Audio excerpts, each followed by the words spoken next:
banyak Apa? lemak. Serangan jantung ini apa yang mengakibatkan biasanya? Karena di pembuluh darah itu penuh dengan lemak. Itu menghambat aliran darah dan memaksa jantungnya untuk memompa lebih keras. Oh, efek yang terjadi apa akhirnya? Kena serangan jantung. Oh, berarti kalau orang kurang olahraga kayak ayah mungkin bisa berpotensi kena serangan jantung ya? Makanya ayah Tapi tuh ya olahraga, kayaknya jarang-jarang. terus diet juga Tapi kayaknya itu jarang-jarang sih. jarang terjadi. Kalau pola makannya agak disehatin. Oh, pola makannya harus dijaga biar nggak kena serangan jantung gitu toh. Biar lemaknya nggak terlalu banyak yang di darah. Berarti ibaratnya selang gitu penuh dengan hambatan lemak gitu ya. Penyempitan aliran darah berarti. Karena pembuluh darah itu saja sangat sempit. Apakah nggak bisa molor dia? Bisa sih. Bisa tapi Saya untuk kira untuk diambil ilmunya bahwa ini adalah sesuatu yang harus. Setelah sebelumnya menarik perhatian publik dan pejabat daerah, kini kabar tentang Dava Ardian Pratama, bocah jenius berusia 9 tahun, siswa kelas 3 SD, tidak lagi hanya bergema di tingkat lokal. Informasinya telah sampai ke ibu kota negara, bahkan hingga ke markas besar Kepolisian Republik Indonesia di Jakarta.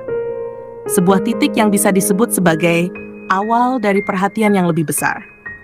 Dalam struktur kenegaraan, posisi Kapolri memang sering dipandang setara dengan menteri dalam konteks protokoler. Namun secara hukum, sebagaimana ditegaskan oleh Mahkamah Konstitusi, Kapolri adalah pimpinan lembaga negara profesional yang bertanggung jawab langsung kepada Presiden. Artinya, jalur informasi tentang keberadaan seorang anak jenius di pelosok desa, secara teori sudah berada di lingkaran kekuasaan tertinggi negeri ini. Sebuah harapan pun muncul. Apakah kisah ini akan benar-benar sampai ke Presiden, ataukah berhenti sebagai laporan tanpa kelanjutan? Perjalanan informasi ini bermula dari kunjungan Kapolres Bojonegoro bersama jajarannya ke rumah Dava di Desa Growok, Kecamatan Dander, Jawa Timur. Mereka datang bukan sekadar bersilaturahmi, tetapi untuk melihat langsung bagaimana seorang anak usia 9 tahun mampu memahami bahkan mempraktikkan ilmu sains dan teknologi secara nyata. Dava yang sebelumnya viral, dikenal mampu merakit dan memperbaiki perangkat elektronik secara otodidak. Dalam kunjungan tersebut, ia menunjukkan langsung kemampuannya. Dan semua yang hadir tidak hanya melihat, mereka menyaksikan. Kunjungan itu juga bertepatan dengan momentum peringatan HUT Yayasan Kemala Bhayangkari ke-46. Di momen tersebut, sebuah langkah nyata diberikan. Dava menerima hadiah sebuah laptop sebagai bentuk dukungan untuk pengembangan ilmunya. Sebuah bantuan yang tentu berarti, namun juga menjadi pengingat bahwa perjalanan anak ini masih sangat panjang. Sebelumnya, Dava juga telah dikunjungi Wakil Bupati Bojonegoro dan sejumlah pejabat lainnya.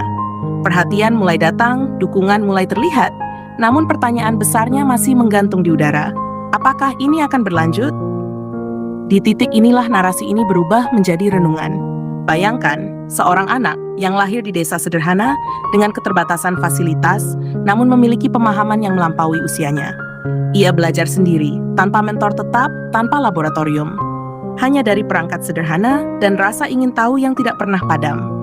Namun sejarah telah mengajarkan kita bahwa banyak talenta besar tidak tumbuh karena kurangnya kemampuan, melainkan karena kurangnya perhatian. Bagaimana jika 20 tahun dari sekarang, muncul seorang ilmuwan hebat dunia, menguasai sains, teknologi, bahkan inovasi masa depan, namun berkarya di luar negeri.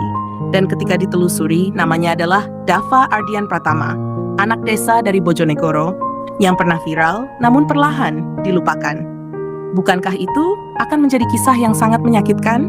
Bukan karena kita tidak punya potensi, tapi karena kita terlambat menyadarinya.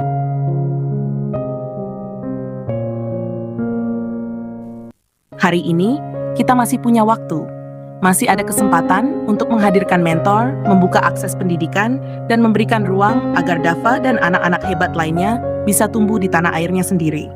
Karena sejatinya, mendukung satu anak jenius bukan hanya menyelamatkan satu masa depan, tetapi bisa menjadi investasi bagi masa depan bangsa. Kini, bola itu berada di tangan para pengambil kebijakan. Apakah akan ada langkah nyata berikutnya? Beasiswa, pendampingan, pembinaan khusus? Ataukah kisah ini akan berlalu, seperti banyak kisah hebat lainnya yang sempat bersinar lalu meredup? Dava masih menunggu, dan mungkin bukan hanya Dava.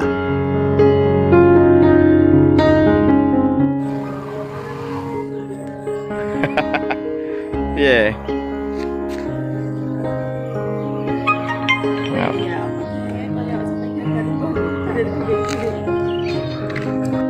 Coba pakai sepeda yang kemarin diservis. Serunya ini tuh bisa ada lock speednya itu loh, jadi bisa otomatis ngunci speednya. Keren ini.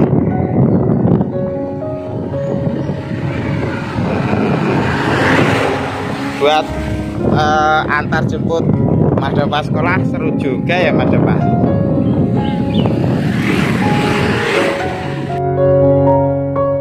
Terus ikuti channel Berbagi Cerita C untuk mendapatkan informasi terbaru dan kisah-kisah inspiratif lainnya. Karena di balik setiap cerita selalu ada harapan yang menunggu untuk diwujudkan. Terima kasih dan sampai jumpa di video berikutnya.